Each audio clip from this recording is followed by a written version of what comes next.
নমস্কার বন্ধুরা, শুভ সকাল। কেমন আছো তোমরা সবাই?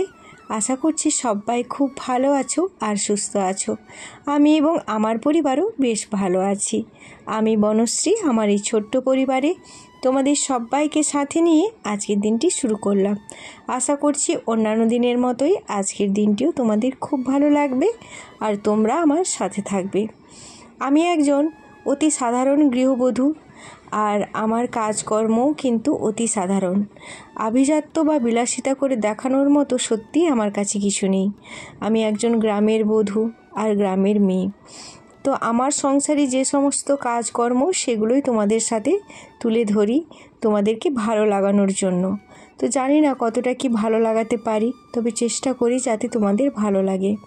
তো তাই তোমাদের সবাইয়ের কাছে আমার একটি অনুরোধ, যদি আমার ভিডিও তোমাদের ভালো লেগে থাকে তাহলে অবশ্যই একটা লাইক দিয়ে পুরো ভিডিওটা দেখে আমার সাথে থেকো। আর হ্যাঁ, যদি নতুন কোনো বন্ধু আমার পরিবারে এসে থাকো তাহলে অবশ্যই আমার চ্যানেলটিকে সাবস্ক্রাইব করে আমার পাশে থেকো। আর তোমাদের মতামত অবশ্যই জানিও, এটা আমার জন্য খুব জরুরি, খুবই গুরুত্বপূর্ণ। কারণ তোমাদের এক একটা মতামত আমাকে অনেকটাই মোটিভেট করে নতুন করে ভিডিও বানানোর জন্য। তো তাই প্লিজ একটা করে কমেন্ট করে দিও। তো এই যে দেখো, সকালে ঘুম থেকে উঠে প্রতিদিনের মতো ছড়া ঝাড় দিয়ে এখন চলে এসেছি রান্নাঘরে। গতকাল রান্নাঘরটা লাতা দিয়ে রেখেছিলাম, কিন্তু এই যে গতকাল তো বৃষ্টি হয়েছিল সন্ধে থেকেই বৃষ্টি শুরু হয়ে গেছিলো।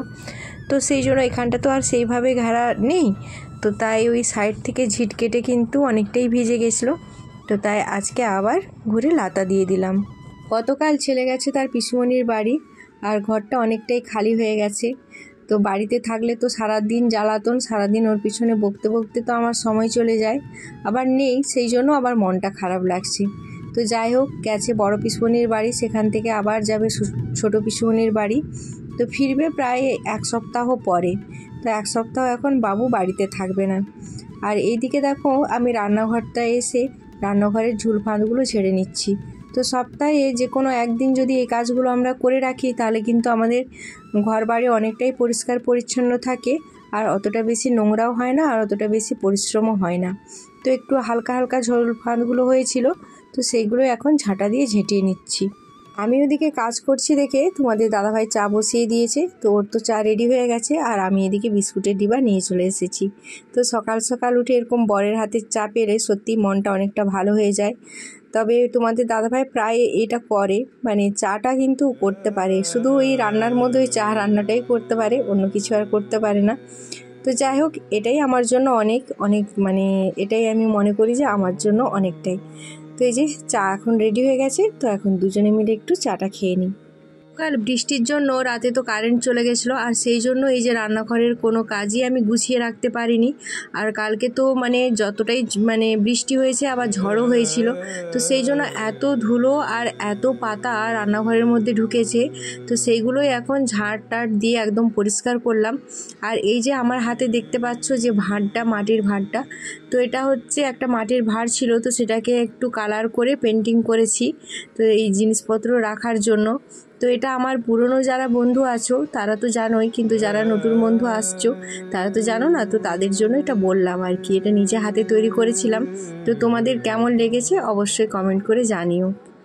ছেলে বাড়িতে নেই, যেন মনে হচ্ছে কত কাজ কম। তো ও থাকলে তো ওর পেছনে এই খাওয়ার, এটা করো সেটা করো, খাবারের একটা ঝামেলা থাকে, সকালে মুড়ি খাওয়ার কিছু না কিছু ওর জন্য বানিয়ে দিতে হয়। তো তোমাদের দাদাভাই আছে, অতটা কোনো চিন্তা নেই ওর, অতটা মানে খাওয়ার জন্য যে এটা করেই দিতে হবে এরকমটা নয়, চানাচুর টানাচুর থাকলেও ওটা দিয়ে খেয়ে নেয়। তো সেই জন্য ভাবলাম আজকে পুরো রান্নাঘরটা একদম ডিপ ক্লিন করব। তো সেই জন্য এই যে রান্নাঘরের সমস্ত জিনিসগুলোকে আমি এখন নামিয়ে নিচ্ছি এক এক করে, আর এই যে ভেজা কাপড়ে করে বেশ ভালো করে ওই স্ল্যাবসগুলোকে মুছে নিচ্ছি। আর প্রচুর ধুলো হয়ে গেছে, আর কি বলো তো, যেহেতু আমার মাটির রান্নাঘর, ঝাড় দিলেই মানে প্রচুর ধুলো যে ওগুলোতে বসে যায়। প্রতিদিনই টুকটাক করে মুছে মুছে রাখি, কিন্তু ওই যে একটা যে পরিষ্কার মানে খুব ডিপ ক্লিন যেটা বলে একদম নিট ক্লিন, সেটা তো করা হয় না। তো সেই জন্য ভাবলাম যে আজকে যেহেতু মানে কাজটা অনেক কম কম মনে হচ্ছে, কম তো নেই, কাজ অনেকই আছে, তবে ওই ছেলে থাকলে ওর জন্য এটা ওটা করো সেটা আর করতে হচ্ছে না। তো সেই জন্য ভাবলাম আজকে ভালো করে রান্নাঘরটাকে একটু ডিপ ক্লিন করে নিই। ওপরের তাকটা আমার পরিষ্কার করা হয়ে গেছে, আর এখন এই যে নিচের তাকটাকেও ভালো করে পরিষ্কার করে নিচ্ছি। আর সমস্ত ডিবাগুলোকে বের করে আবার ভেজা কাপড় দিয়ে মুছে নিলাম। আর এখন প্রত্যেকটা ডিবাকে আবার সুন্দর করে সাজিয়ে গুছিয়ে রেখে দেব। ওই দিকটা পরিষ্কার করে এখন এই যে মিড শেলফটাকেও পরিষ্কার করে নিলাম। ধুয়ো কালিতে পুরো নোংরা হয়ে যায়, প্রচুর কালি দাগ হয়ে যায়। তো এরকম মাঝে মধ্যে একটু নির্মা জল দিয়ে ভালো করে পরিষ্কার করে মুছে নিলে বেশ সুন্দর পরিষ্কার হয়ে যায়।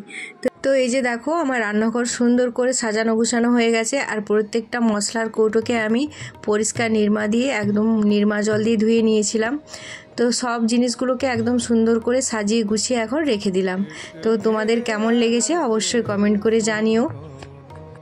আর এখন চলে এলাম ছাদে। তো ছেলের যে সমস্ত বই খাতা সেগুলো তো আর কাজে লাগবে না, তো তাই এই যে বস্তার মধ্যে ভরে এখন সেলাই করে রেখে দিচ্ছি।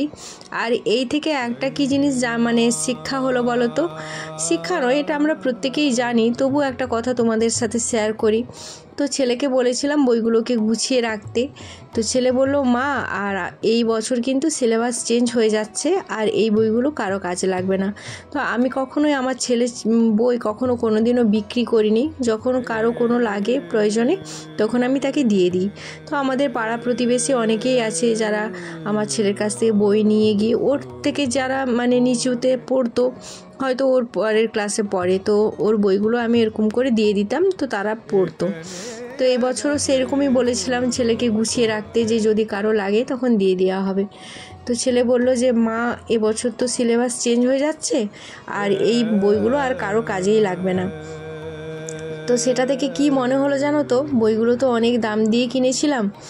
তো যতই দামি জিনিস হোক না কেন, প্রয়োজন ফুরিয়ে গেলে সেটার আর কোনো মূল্য থাকে না। এটাই মানে বাস্তব, সত্যি কথাই। তো এত দামি বইগুলো সত্যি ফেলে দিতে মানে সত্যি গায়ে লাগছে। যদি কেউ পড়তো, কারো যদি প্রয়োজনে লাগতো, সেটা কিন্তু অনেক বেশি ভালো লাগতো।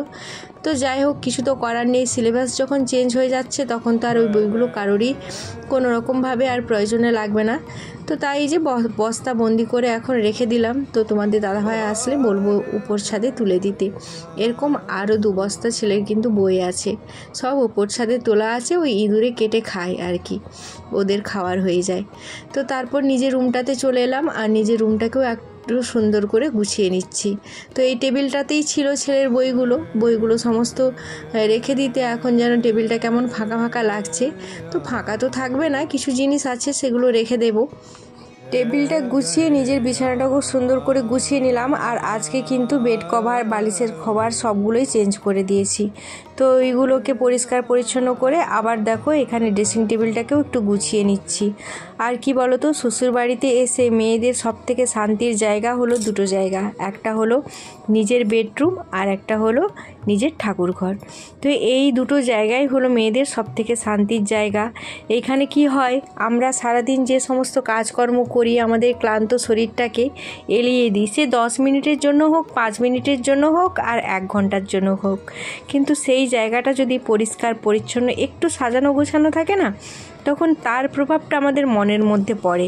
আর এসেই যদি দেখি একটা অগোছালো ঘর, সেখানে বিছানা গোছানো নেই, সব জিনিস এলোমেলো হয়ে পড়ে আছে, তখন কিন্তু একটা মনের মধ্যে বিরক্তি মানে একটা নেগেটিভ ভাইবস কাজ করে। তো সেই জন্য আমাদের প্রত্যেকেরই উচিত যতই কাজ থাকুক না কেন নিজের রুমটাকে অন্তত সুন্দর করে গুছিয়ে রাখার।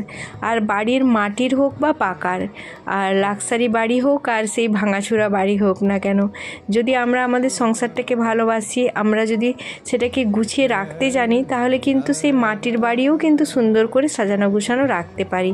মানে কি বলো তো, আমাদের মনের ইচ্ছেটাই বড়। আমার মনে হয় যে আমি যদি মনে ইচ্ছে করি যে আমি এটাকে সুন্দরভাবে সাজিয়ে গুছিয়ে রাখবো, এটাই কিন্তু আমার কাছে সুন্দর হয়ে সাজিয়ে গুছিয়ে রাখা যাবে, এবং এটাই আমার কাছে স্বর্গ সমান হয়ে উঠবে। আচ্ছা, তোমাদের কি মনে হয় বন্ধুরা? তোমরা আমাকে কমেন্ট করে জানিও তো, আমি কি ঠিক বললাম না ভুল বললাম। তো এইদিকে দেখো আমার সমস্ত ঘর কিন্তু গোছানো হয়ে গেছে। আর একবার তোমাদের সাথে এক ঝলক শেয়ার করে নিচ্ছি। তো দেখো কেমন হয়েছে, তোমরা অবশ্যই কমেন্ট করে জানিও যে আমার এই ঘরটা, এই মাটির যে ভাঙাচোরা ঘরটা আমি কেমন সুন্দর করে গুছিয়েছি। তোমরা একটু প্লিজ কমেন্ট করে জানিও। তোমরা কমেন্ট করলে কিন্তু আমার খুব ভালো লাগবে।